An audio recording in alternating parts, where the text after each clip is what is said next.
Dia 25 de janeiro de 2019, meio-dia e 28 minutos. O silêncio na pacata Brumadinho, em Minas Gerais, é interrompido por um estrondo que iria ecoar para sempre. Estourou a barragem de rejeito na mina do Córrego de Feijão, em Brumadinho, e estourou a barragem. O rompimento da barragem da mina Córrego do Feijão despejou de uma só vez 12 milhões de metros cúbicos de rejeitos sobre a cidade, afundou pessoas e histórias, destruiu casas e sonhos. Foi o fim para 270 moradores e trabalhadores que perderam as suas vidas em meio à lama num dos grandes desastres da história da humanidade. Pai, mãe, filho, colega, vizinho. Cada pedacinho aqui da cidade, de todo o município, tem alguém que se foi. É uma estrelinha que a gente tá lá em cima, né? E a responsável por essa tragédia, uma das principais companhias do Brasil, uma das principais mineradoras do mundo, uma gigante na economia, com uma enorme influência na política, uma empresa cuja história é marcada por denúncias polêmicas e escândalos. Essa é a Vale. E esse é mais um vídeo importante.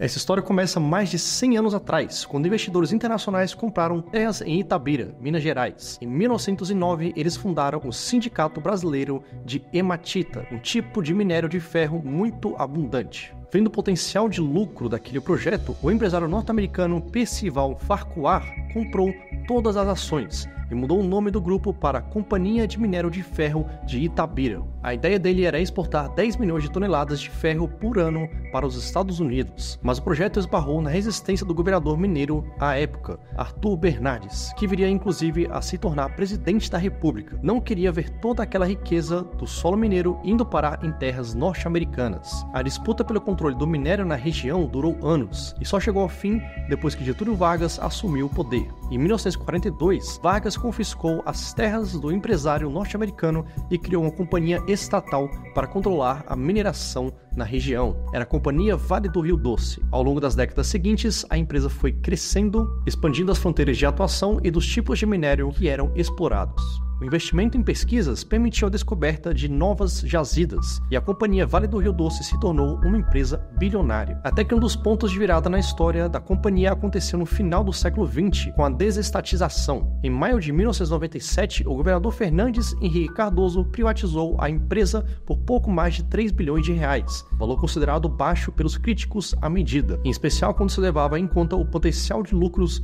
que a exploração mineral poderia fornecer para o Brasil ao longo das décadas seguintes. E foi de fato o que aconteceu. No início do novo século, a demanda por ferro cresceu de maneira intensa. Especialmente graças à demanda da China, a Vale do Rio Doce teve uma grande lucratividade nos anos 2000. A empresa, que se passou a chamar apenas Vale em 2009, produz hoje minério de ferro, níquel, cobalto, entre outros metais. E além de ser também uma das maiores operadoras de logística no país. Com um valor de mercado de cerca de 300 bilhões de reais, ela é a segunda maior empresa do Brasil na bolsa, atrás apenas da Petrobras. Com ações negociadas também no exterior, a Vale costuma figurar no top 5 das maiores mineradoras do mundo, uma marca conhecida globalmente, cujos resultados são fundamentais para a economia brasileira.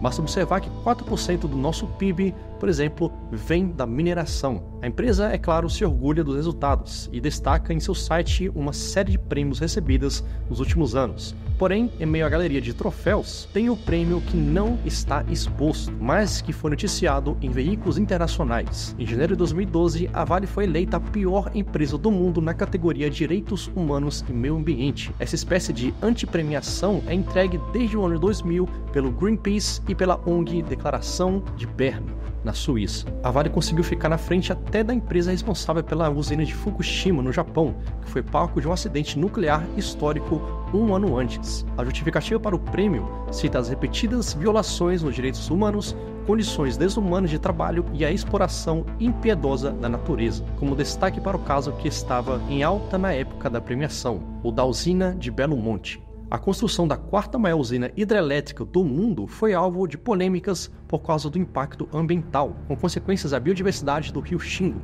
e também social, já que milhares de famílias precisaram ser retiradas de casa para a construção da usina. E a Vale era uma das principais empresas que estavam por trás do projeto naquela época. Mas os maiores estragos causados pela Vale ainda estavam por vir. A primeira grande tragédia ambiental foi em 2015. No dia 5 de novembro, a barragem de Fundão, na cidade mineira de Mariana, acabou se rompendo.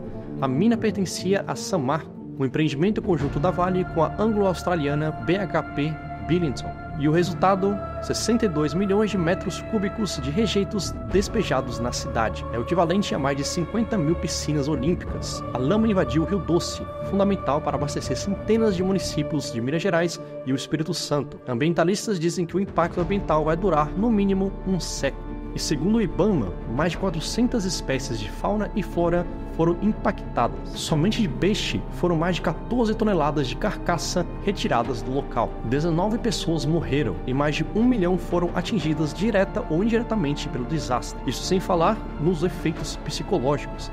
3 anos depois da tragédia, um estudo da Universidade Federal de Minas Gerais mostrou que 12% dos afetados ainda sofriam um estresse pós-traumático. Foram danos ambientais, materiais e humanos, que até hoje não foram reparados e, infelizmente, nunca serão. Cerca de 700 mil pessoas ainda lutam na justiça por algum tipo de indenização. A Fundação Renova, criada para gerir a reparação às vítimas, diz que gastou 14 bilhões de reais com indenizações. Em janeiro desse ano, a justiça condenou a Vale, a BHP e a Samarco ao pagamento de 47 bilhões de reais de multa. Mas ainda cabe recurso, e o caso deve continuar se arrastando por um tempo. Mas a tragédia de Mariana, mesmo tendo sido gigantesca, foi apenas a prévia de um desastre ainda maior que estava por vir. Em 2019, a cidade também mineira de Brumadinho viveu o drama que eu trouxe no início desse vídeo. Considerado o maior acidente de trabalho da história do Brasil, o rompimento da mina Córrego de Feijão ganhou as manchetes mundiais. Pela segunda vez em menos de 4 anos, a Vale estava à frente de uma tragédia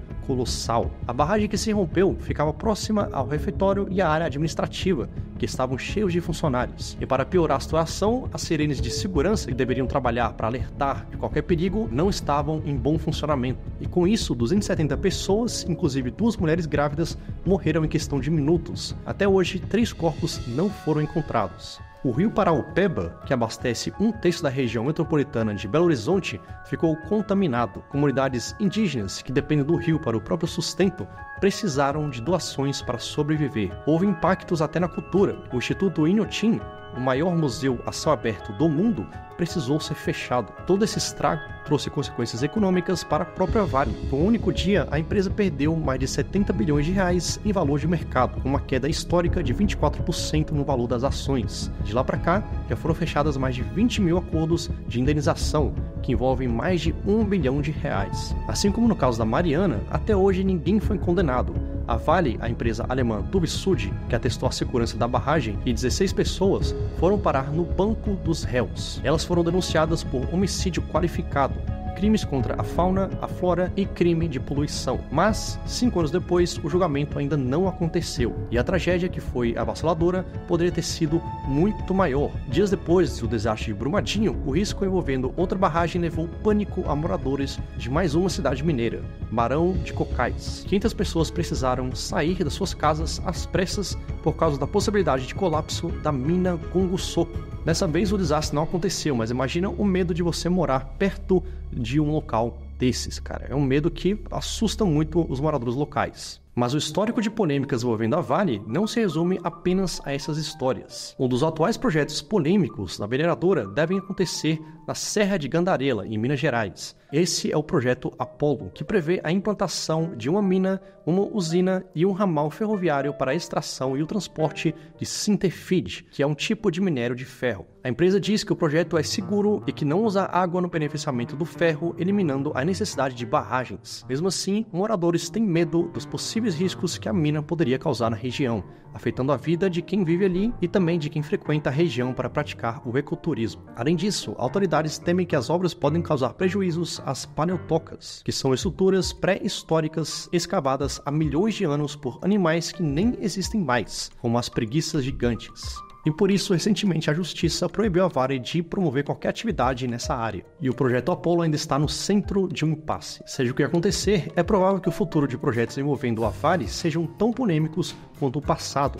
Afinal, por ser uma empresa bilionária que gera tanto lucro, é de se esperar que ela continue nativa pelos próximos anos. Mas o que guarda esse futuro? Para buscar essa resposta, uma opção é voltar lá no site da própria Vale que eu trouxe mais cedo nesse vídeo. A página tem uma seção chamada Nosso Futuro e diz que o objetivo é transformar o amanhã, atuando desde já com as comunidades locais e diferentes setores da sociedade com o objetivo de deixar um legado social, econômico, cultural e ambiental positivo. Um texto bonito, mas que na prática é difícil de acreditar. Afinal, o mesmo site diz que a empresa trabalha todos os dias para construir uma mineração mais segura e sustentável, que coloca a vida em primeiro lugar, priorizando a segurança das pessoas e o meio ambiente, e que respeita o nosso planeta e as comunidades, se comprometendo com o desenvolvimento econômico, social e ambiental dos locais nos quais atuam. Ou seja, uma série de itens que, como você viu aqui nesse vídeo, não refletem o que acontece na prática. O histórico da Vale é de tragédias que ceifaram vidas e trouxeram prejuízos inestimáveis à natureza. Por isso, ao invés do próprio site da Vale, um outro site que pode ser mais relevante é o dos atingidos pela Vale. Sim, existe um site chamado Atingidos Vale. A organização reúne vítimas de diversos desastres ligados à mineradora. Em resposta aos relatórios de sustentabilidade da Vale, o grupo produz os chamados relatórios de insustentabilidade que consolidam anualmente os problemas provocados por uma das maiores empresas do país. Lá, inclusive, estão muitas das informações que eu trouxe nesse vídeo. Bom, Vale, felizmente, é uma empresa que traz muito dinheiro para o Brasil, mas infelizmente é uma empresa com esse passado sombrio. Eu tive a oportunidade de ir para Brumadinho ano passado e eu vi ali conversando com pessoas, entrevistando pessoas e andando na cidade, como que uma tragédia dessa de uma empresa bilionária que gera lucros faz com uma cidade humilde, a cidade de Brumadinho, que antes da tragédia quase ninguém sabia, ninguém conhecia Brumadinho. Então, conversando com as pessoas ali, eu vi tanto que essas coisas são impagáveis, tanto que a tragédia de Brumadinho, por exemplo, nunca vai ter conserto na vida dessas pessoas. Mas, pois bem, Vale ainda está aí em atuação até os dias de hoje, e como vocês viram, a justiça é muito lenta no Brasil, mas esperamos aí que essa empresa consiga fazer trabalhos com mais segurança para trazer dinheiro para o nosso Brasil, só que de uma forma que não afete a vida de ninguém. E até o próximo vídeo.